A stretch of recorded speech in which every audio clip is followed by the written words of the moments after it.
Asem fem free baby a wode ewura no FIFA Club World Cup no ahyase and ya witness games ni bibia yehu Ali any Inter Miami abo ya witness sa game no Bayern ehye 10-0 ya witness sa game ni ahwe Palmeiras and FC Porto by wo hwe FIFA Club World Cup no ke na hyase na match a nipa dodo na hwe pa no eye de enu so between PSG then Atletico Madrid. Nipa mpokura Kowura Stadium ho na eye 80,000 plus. And some pokura no mo bet na TV echi ahwe. So far enne match a nipa etimi ahwe ne kese pa. Ken recently se uko Europa. Uka two clubs aye se omunim defend pa wo football mu Europa. One bo Atletico Madrid ubo Inter Milan. Recently e wo Europe. Ye see Inter Milan fo kura good defensive network. Enti ne say edene. Yetimika Atletico Madrid under Diego Pablo Simeone. Omo kura good defensive network. Omo say edene. Enti sa two clubs we no yatagi omo say omo ye defensive oriented clubs. Enti woni omo koshia den so obehye goals bebre ti omo. Ye hu PSG a oti Inter Milan in the UEFA Champions League final. Ema ne 5 goals. Anso hwa Wasabawa be share Diego Pablo Simeone in Atletico Madrid ye see defensive lo me very good. Wasa ne 4. So sa two clubs are target almost say defensively omo strong no. Ye nya PSG a combine one more 9-0. E wo say ka bibi cho o PSG boboko na Luiz Enrique asese no. Sa wotina TV na ti. Na wo hwe PSG ene Luiz Enrique no mu si akan a. Ken ade e ba mitrim ni ade a mehu ni ye say. PSG ball no omo bo no. The flow state of PSG game no. Every game phase bia no un se PSG team no e wo optimal balance. Se PSG phone is here kanya. Sa the flow of the game. Game ni state no. Every time biano stage biano unso mo optimal balance e wo mo ball no mo boni. Enti sa wo hwe PSG a omu krabo a omu balance. Omu nkrabo a omu balance. Omu defend a omu balance. Omu defend omu balance. Enti akwesi boni ka se PSG boboku no omu optimal balance every phase of the game. Ene ma omu ye special. On say recently UEFA Champions League no omu je ye no. Na omo use strikerless system. Na omo mbo a typical number 9. Eye Kvaratskhelia.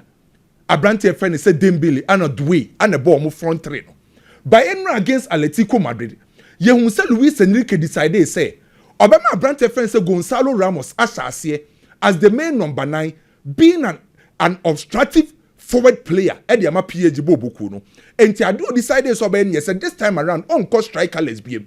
Bobe Yusu Gonzalo Ramos our the final third. Now I hear obstruction work no. Enti ono anebe pini Lenormand Atletico Madrid for center back no. So no Gonzalo Ramos e pini na a creative space at the man wide forward no. No make me exploit sa spaces no. Ye hu Vitinha, ye hu Fabian Ruiz and ye hu Abrante friend say Joao Neves. Sa three midfielders we no e make sure say omo ye omo normal rotation we gina ha na we position no ye. Amo make me control game no. Hakimi Ashraf any Vitinha. Sa two players no at the strategy Atletico Madrid for press. Anytime bia PSG bejibo obiano, Hakimi Ashraf and Abrante friend say Vitinha. Ebe the strategy na creating lanes in their team friend say PSG. Say on bet me attack.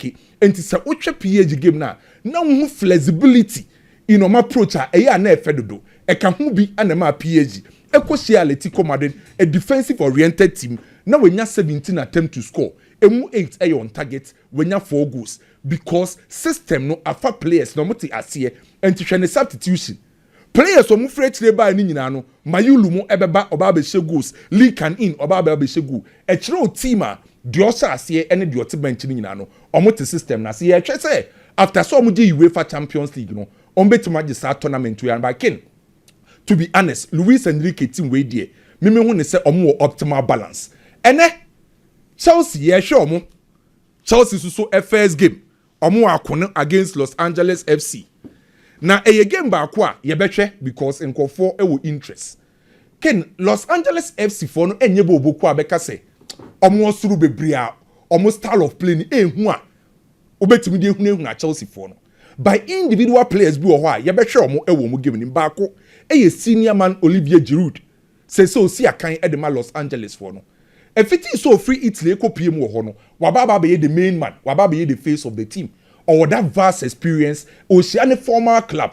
and edru sa stage ya opeso prove say emfa ho ne MLS osia kemi no ohia teams akesie na obetima prove ne what enti be hu abrante friends Olivier Giroud say also with the experience at the Los Angeles for no then another experienced goalkeeper Hugo Lloris also so a vast experience both club side and national team on here any introduction of world football or a World Cup winner with France also so a goalkeeper and also better because no England no was Spurs Osia Chelsea for no onim Chelsea for no ya better sad abrante no then Ghana for so interest because ye be hu ya oyeboa our Los Angeles yawo yeboa talent ba akwa ken na Ghana for wo gidie se obedru anim pa because of free right to dream no call Manchester City anu akọ nam loan saa na odi aba be pie mo Los Angeles though say when do some pempen so na ni expect no by the technique ni speed no ye be hu on the part of Chelsea new guys in na Chelsea for no be try so ba be hwe mo new players no one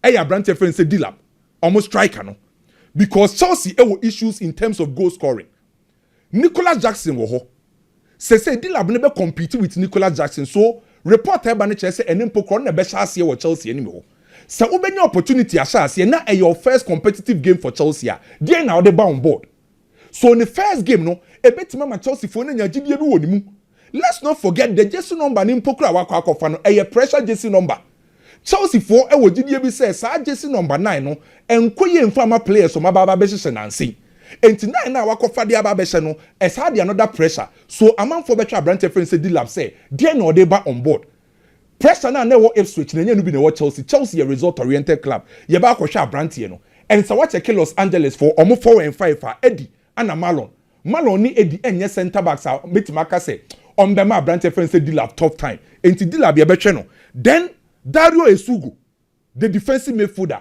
you be witness nene because you so be game na say. Adia ba kwa meni wa brante ne ho ne say. Chelsea e wo history say a bad defensive midfielder omo time disappointed. From Makelele, Michaelesian down to Matic, N'Golo Conte, then Caicedo. And it's what follow Chelsea defensive midfielders almost sign oma e omo ba omo timi bo. And today na Branty we so they on board. So Chelsea first game, you better witness the Chelsea, most especially new guys, you know. Edebeba. Mami Raymond fa transfers ne kakram fa updates ne kakram bra. Any details, you know. FIFA Club World Cup ne ekoso US, you know. On say Real Madrid, Anna, Hilal, Saudi, and the world group. Madrid first game mpo kromo ne babo. Na reports are a free USA baniche say. Hilal for now decided say after that game, on besia Rodrigo.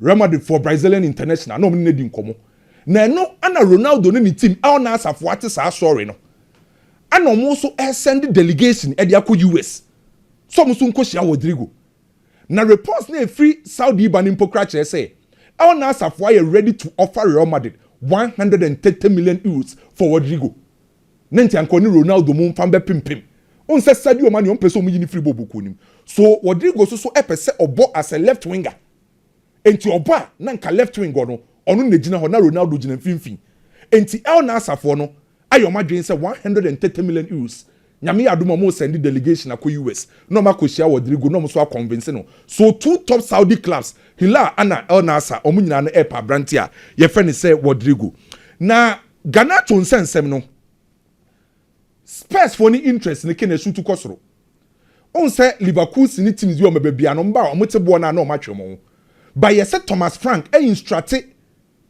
Spurs for paying for say omo person omo compete for next season na nim guase eto omo just end the season e bi nto omo biema obehia players omo dem bobeso ani na one player you feeling the pan ya branch friend say Ganacho and Spurs for no prepare official bid enen kosi nyame aduma Friday na watch ne beba wie no Spurs for the omo official bid eba akoma Manchester United and eba sa na most likely say Spurs for bet major Richarlison kwan. Enti omo prepare official bid for Brantford friend say Ganacho. Fenerbahce for ye Jose Mourinho team. And say omo permit fielders no. Na no na mbeka cho say Bissouma I agree personal terms with Fenerbahce for. No mo so omo wie ye. Report a free techie eba ne kire say Fenerbahce for na sa contact Thomas Partey bi. Ama Partey representatives aka tro mo say boy ne die opese otina Arsenal opese settle wo London oyo okay wo London on pese obe move by based on story ne reports na free take air ba ne kire say Fenerbahce for catch Thomas Ter Partey representatives for say omo de omo ma Partey pressure but in case say Arsenal for entimi arrange agreement with Partey na omo Fenerbahce for no standby a omo twen say Arsenal do na nkoye with team a friend say Arsenal any Partey de na ankoye omo Fenerbahce for no e was standby omo twen say ombetimi nsaka Thomas Ter Partey na story now we break here about Robertis and Anthony in Manchester de no ken the attorney you say 50% now kind no correct Robertis for ne say on person mutua 20 million euros omutua 20 million euros ma Manchester United no ma sign a permanent base omo sign say omo Robertis ne ton Anthony akoti mfofra Manchester wo 50% enti fa ne say Anthony ba Robertis no wabeba no homodin Real Madrid force omo pen Barcelona force omo pen ombetua 80 million euros Manchester be say nya additional 50 and no latest development o the story ni too wa mean saka say Manchester for say 20 million euros a guarantee fee no eswa sankombe tima ye ni 50 mpokra nkomo pe enti ankombe tua 50 million euros no mo sa de ahyem say omo ton no mo sa 50% ewom enti Manchester for say pay 50 million euros unlike 20 million no mo si 20 million de e bia form de free ho eba no na ken Arsenal for aka Sporting Lisbon for say omo menen kosi Friday omo positive news your card is due no off and then kosi Friday Arsenal for say omo ye de wo so me bia na Sporting Lisbon for ni prove stubborn and then kosi Friday say omo any positive news omo Arsenal for no omo be wie ya ka no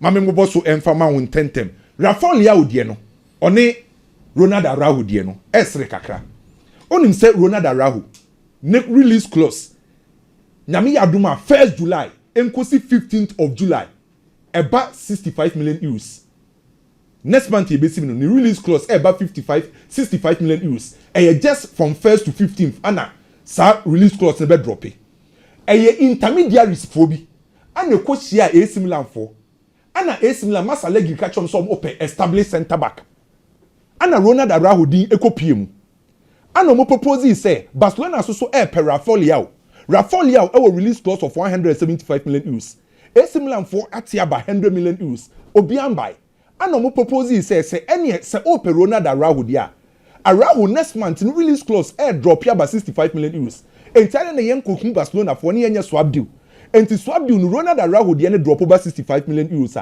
Barca besa de 35 as aka ho abeje Rafael Leao enti 65 ne drop na Barca de 35 ne ka ho a ekoye 100 no mo dia baba abeje abrante e friend say Rafael Leao enti de wo ho no na me de manusi kura no De Laurentiis akacha Antonio Conte say yibako Garnacho anase Grealish sa two players ne sky da ho a Napoli person de kofa baako no 45 million pounds enti ma kacha Antonio Conte say sa 45 million pounds no onka player ope say ye Grealish anase ye Garnacho we don't see yemfani so kwame aye Dela Ederson ka be fa wan wo ye coach ne yama Garnacho na Grealish anka be yon oh ne se Garnacho oh na fa Garnacho why not what time Grealish na anya Grealish na eba mu team ya antena mo champions ye je no ka team ne hu bi that day anya ona na ejina ma obobo maybe omo bua city sa afi no okay or play major role but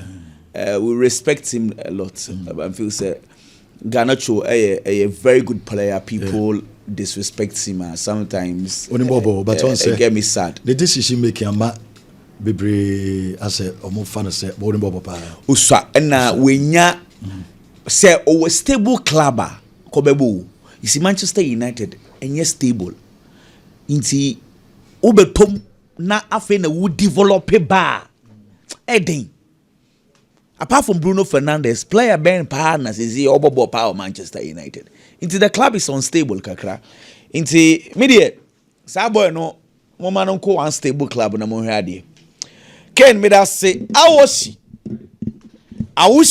ewo dunkwa no fen ma me chia no senior man na double soccer academy Ken nyame adomu akwesiada ye wo sefi debiso inti nyame adoma me hira mo hia na ye be justify na for ye choose ye player e dey free wo ye pe place ti se hwefo ni nyina mo hia Drewa na fe de ho bia na aka wasam ke na fe ye monkomo first of all Testegen issue no looks like it is getting out of hand na ene asanswa babio say boy no still no mo bono or still no betina club dem na Testegen issue me person me be a different page be eso de chrew say it looks like ya koye me to say and no na the basis of Testegen minko no papa be your friend Tony Tapalovic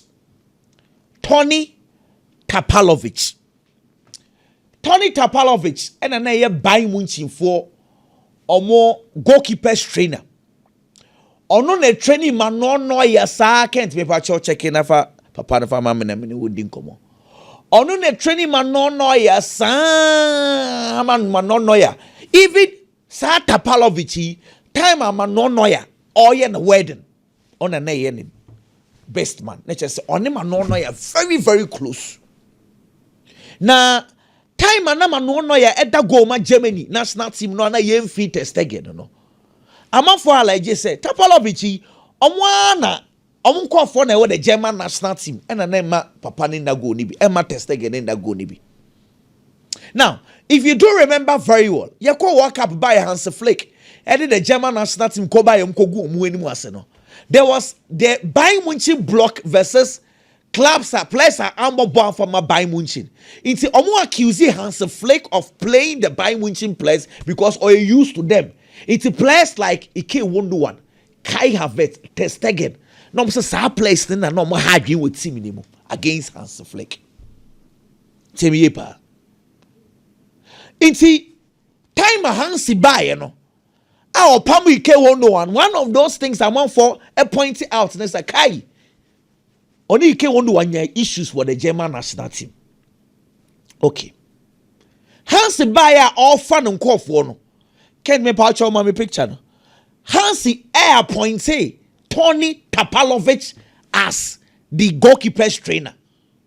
Can me patch on what's in command me didn't say. The man who had issues with Testegen now has been appointed as the goalkeeper's trainer. And the Tapalovic in a buy, you know. Na Barcelona goalkeeper's trainer or that. Goalkeeper's trainer now what that. And if the host said Dela Fuente. Ono why you Juma Barcelona since 2012. Ono so ni papa ni Testegen. Ono put no contract son ye January ya. And the Testegen force ya say omo man ntina. Me ba chong oh unya the picture ni tin kwabo bi. Jose Dela Fuente.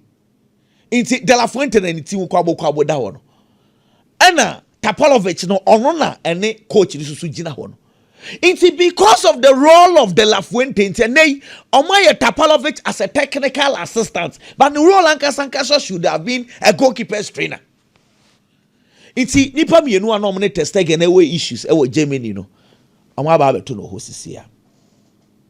Yes, next. Now, to make 100% to say that is the reason, but clearly there are issues. There are clear issues. They say last week about Bontin say da on make us a Testegen on kwa Testegen bekono De La Fuente ondi ne chinko then I catch you. You see, ye Testegen, we are not even taking Testegen out alone. We are taking him alongside his favorite goalkeeper's trainer. So on free club now have a Hansi. Any Tapalovic na ne we gina ho no man no ye gina o be take over no munye adwuma no. It's clearly the goalkeeper knows say situation no e toxic because sankofo no mo no o mo shada am feeling bi asa and ono so ai na dwen say dey sad dia ya ne mo be sie nipa. Now ne tete ni nyina ne say enye healthy. Personally, if I had any way to advise, I would have told him, say, on free club with Monko. Because Barcelona, they've done this to so many players. They have ways to tarnish your image outside. Master, he needs to leave. Because clearly, Nipa na only ye jumano. Any the oba ye juma say Tapalovic on a technical assistant. Once De La Fuente leaves the club, he will become the goalkeeper's trainer. And what is the point of staying in the club? What you doing? Nico Williams, Luiz Diaz. Decision making. Came up with Chow. The tennis is the Liverpool forever low Luiz Diaz. 80 million euros. 80 million euros, no. See me. Nico Williams, ni deal 60 million euros. But you taxes in Kahon. What the taxes in Kahon, you are taking figures to around 65 million euros. Let's just say Nico is 65. Luiz Diaz 80 million euros. Luiz Diaz said 28 years. Nico 22 years. Ideally, the best way Nico no go for or sound so you're young, you go for Nico. And this but this is where the mathematics comes in. In the Nico Williams deal, Chester would chase can cast down. Come now, what time they are to now call. In the Luiz Diaz deals, Barcelona can negotiate. First of all, say but Liverpool for one second so. Two, or meet him spread this kind of amortization. Churches can kakra. Into do base figure na dawa. Obeka se Nico the no boafo. But the reality is that what come 65 million euros cash down and easy. Into decision, you know, and that form trust how. But you also commander me new dinner say. So be torn out the amount. Kine me torn me phone the amount. Me jisika boom. Change say kwame the other say for sika bra. Nkakra no wetu etu na nyina ewia. Wa hwe ne ya, wa dwen beko sika na wetu etu na kakra no. Enti Deco and his technical team they need to take a decision. Dia tosubio, hwe transfer bia ye risky. I understand. Transfers they are risky. A bit me abase you go for the top player. Yes, about bit me fail you. Name in transfers, what we do is that wo for player, wo for the less riskier. Because wo for the probability say a befano was wrong, you just give it a try. Me can you say if you decide to commit over 60 million euros our transfer for a player, I was a player no who the mujidi. Watch this. Me can you see Manchester United, Arsenal, or more strikers no more pen wasa. Shadie Kolomwani. PG take a risk bia. Me kai so mokota, but I kept on saying say Kolomwani no. Wabo one good season pe. PG committed 90 million euros. Onye flop. Ramos Hoylund of his Storm Grass eba Atlanta no kra wan money papa o. Obebo half season big gidi because the starting season, you know, he was not performing. Half season obebo gidi o share 10 goals pe. Manchester United took a risk. I know it was a risk way the dangerous. Obaye sa amfa. Now, se wo commit over 60 million euros akofa player one season pe. And wa boni gidi are careful. Who go eketeke? Season we are no wejina na so. He has not been consistent over 2 years. Frankfurt for no some 100 million euros. And you risk you don't have to take it. Okay. Now, 4 players are on the table today. Arsenal Man U, eso buchusu bako. Benjamin Sesko, 80 plus 10 million euros. Okay, Kambo man 90 million euros. Jokeres, 80 million euros. Victor Osimhen, 75 million euros. Hugo Eketeke, 100 million euros. Eketeke boarding chain Osimhen. Sir Frankfurt for no omuna a price. Say club no me na me ton ma de me na me hihye. Eketeke boarding chain Osimhen. Sa na omo unse omo afa no. Okay. Me pa mo cho club world cup na e bonchem wa me be sin ken. Dey tell say normally na the 6 teams na 6 confederations na fo bia baako. Ni ama host nation baako say onfa nka wonkobo. Me can the since 2015 it has always been the European clubs. Why? Because it is quite obvious to say European clubs are not standard. No, it was so actually in all the continents. Okay. So the idea of FIFA and say yes, this time around that UEFA for 12 teams. Okay, still it looks like Bona Ayesha. She said by Munchi no achi Oakland fashion 10. It looks like still Bona Ayebon slots na yet mama fan saying confederations ni bi no. Mfa so bi eni so. Well, I'm not going to say because I'm not attended in a hydrant. Na tio, sa Auckland City for no, omo no, omo ni Fiji for neighbor, Solomon Island, Tahiti. Omo Champions League to ebi ho. Na wo hwe teams a ono omo bo na. Obesha omo nyina. Omo ni Fiji ni Tahiti. Fiji, Tahiti. It's yes, I understand FIFA want to give those continents opportunity, but it looks like 12 na UEFA na nya still on one and so because they are way ahead. Akachiri krano. Barcelona mo nyina tiachiri. Liverpool tiachiri, Arsenal tiachiri. Hadwin. Omo nyina tiachiri. We dey say United ya sanka so yan ko bi kranka we dey. Omo dey onka. Omo ne hilai ya de kroya na. Omo dey onka onkra. Na no ale na yi.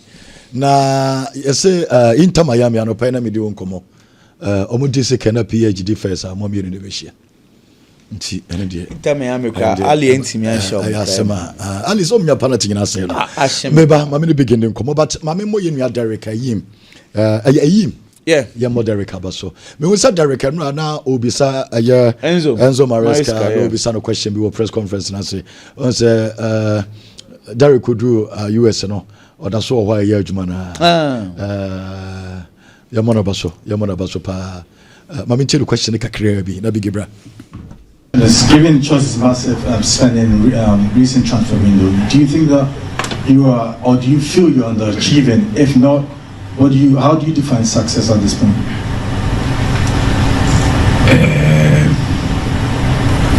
For me, it's or the Ghana ne buy. So Oti or start here no Ghana. From Ghana. Okay. Derek no aim yen channel USCC. Biggy. Na nema to say. Na me adom bibia. Boss yen nkomo. Kenam Mame Shasia from Manchester United. Footballer bia say both season. Big. Ken. As a man who United. Ken are the United is a great news. Ken say one now be a story na me be kan wasem. O sa. Me de na ka ho. Ai, de ka ho na me be kan wasem. Okay. O de ke United as me. Kenam o ya footballer. Season bia.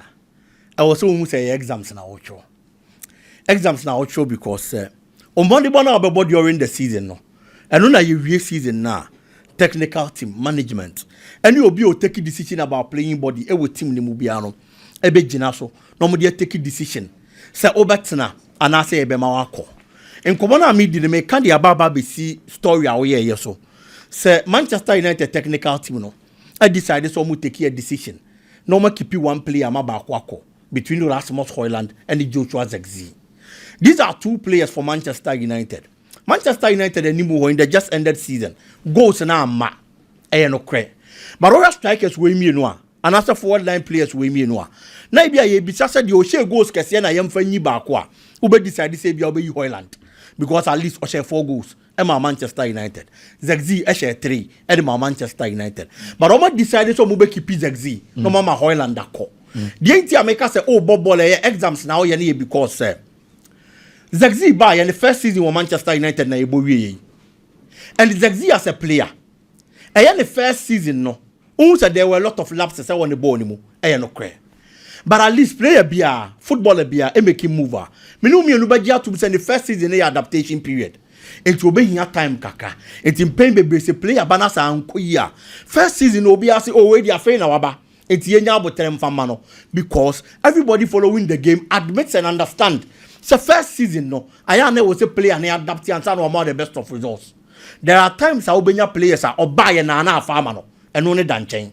But ye nimse oba ube take time kakransan and near fire Eddie amount. It's in the first season. Now once I was a typical number 9 for Manchester United. There were a lot of times about different positions behind the lead striker and as an auxiliary striker. Most of the time no as a typical number 9 and no more 3 goals. It don't be to me decided to pardon no. But Rasmus Højlund as a striker, a typical number 9 for Manchester United. Ken, the second season of boy and the first season was better than the second season. In the first season for Manchester United, Osher 10 league goals and assisted twice. It will league anymore. Last season in the second season, our Manchester United supporters they expect an improved performance. No, a fair goals in a drop. Was just 4 throughout the season. One assist to be. It was second season was a adapt here. Now performance and the rise no. I find a performance and it decline. Biggy but so many strikers and yes. Yes. But so Hoyland Odim go chain Zegzi Ujutumsa. Udim go share. But young father said what should go to chain, Anna. Oh, season a boy you go channel. Ain't he? I didn't my dear or shared or no. Or no moment I say on Conade one shadow to stay. I don't think I make us say a adaptation and wasam. Your father said what 2 seasons. Or first season now more than one was switching second season no. Why adapt here and I will make this kind of performance for Manchester United. But Zegzi no I fail no only adapt it. And the performance you gave. Who season mu. And I feel sen cafe na wa adaptive yan kan yema be kon kan dia ma no. Afa na performance na ye de ben. Take off from. And for me, menem panifo ne be ya adwen. So mo be ma Zegzi another opportunity to prove himself. Now Rasmus Højlund as a striker for Manchester United because after our first season there, yeah, expect say we adaptive we are give numbers be encouraging, but ye hu the same fan fi abrantie na ho. Ken test again. Menim die ntia a goalkeeper na say a player for a club. Ebe decide say no matter the ongoings in the club, me as a player there. Kwan bia e be fa so a metena team nim bia na metena. Me bisa because clearly I have evidence that Barcelona and Casa team no, especially when taking decisions. I will playing body nim, Eddie, Omu here Brantiana, I will bobo konim. And in pain, baby, when players have something to prove, that is one obey decided to change that your better team no one home day team no. But a player like Ter Stegen, after the years of service, our Barcelona bobo konim no, can a Brantian initiate Campo no just Spanish La Liga 6 times. Copa del Rey was then 6 times. Club World Cup here near boya Barcelona and Kobe. Waje Club World Cup with Barcelona. Waje Champions League. Luiz team no already Champions League in 2015 no. Now Abranti and Kaho. So he's won the Champions League with Barcelona Boboko no. Etim ni madia. E was a player decided to change Obeyama club. And Tiabemana decided to Obetana. No was ya kind of team no. Whatever he's supposed to do for the club, he's done it. But problem I remember what he say. Rumors in some number bontini in Manchester clearly. Barcelona and penny for the technical team no and cash in fancy goalkeeper no. It's the goalkeeper leaving the club is not the problem. But assembly Abranti and Betty, some penny form payment, and seven number bonting. Assembly Abranti and Betty, so coaches in your own mamenda, and seven number bonting, and no any Abranti any worry. What's one says here after Cecily, Yakofa Juan Garcia the number. Juan Garcia is a very good goalkeeper. Per reports are ever. HS Juan Garcia Baba Barcelona number 1 in the coming season. Not just in number 2. Not just a goalkeeper, I find it Ter Stegen, who is the captain of Barcelona. Your third choice. Ken stage no money na eduru no.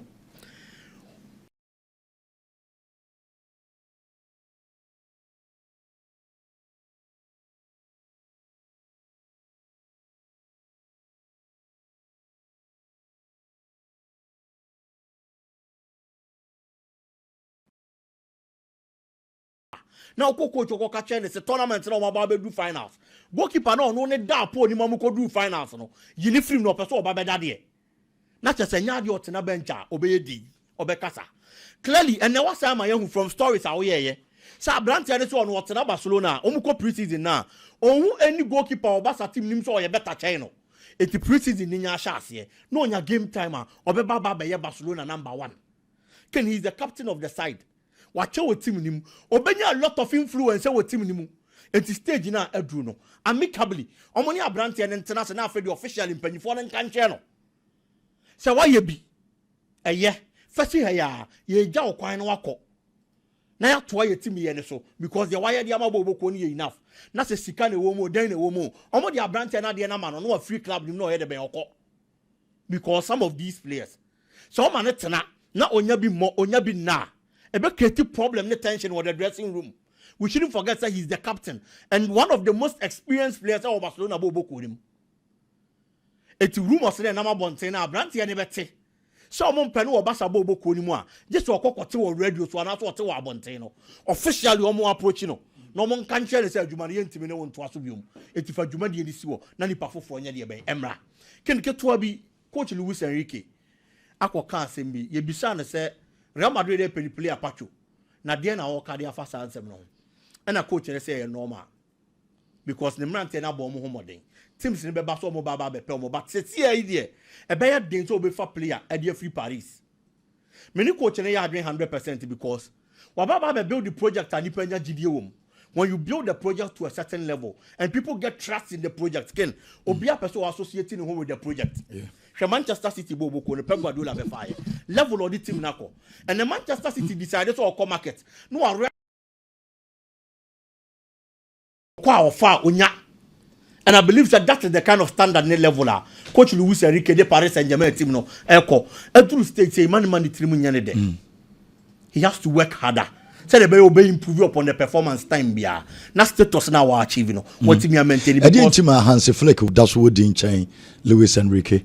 Nipa bebre hu Hansi Flick say wa ye adwuma chain Enrique. And I wa dream aso sa. It is season no say na nkofu si hu aye Hansi. Na ye hu Luiz Enrique sa.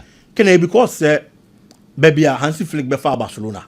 The previous season and sana Obana Nemanya no from pa compared to PSG omoko semi-final and quarter final. Yes. Semi-final of the Champions League. Okay. If you compare these two teams, the baby no mujina. Na say we for Juma Edin. Na Edin nye coach bia na be just Juma no. Okay. Mate, yemfani so ba kuma pem ma so ma donate 5,000 Ghana cedis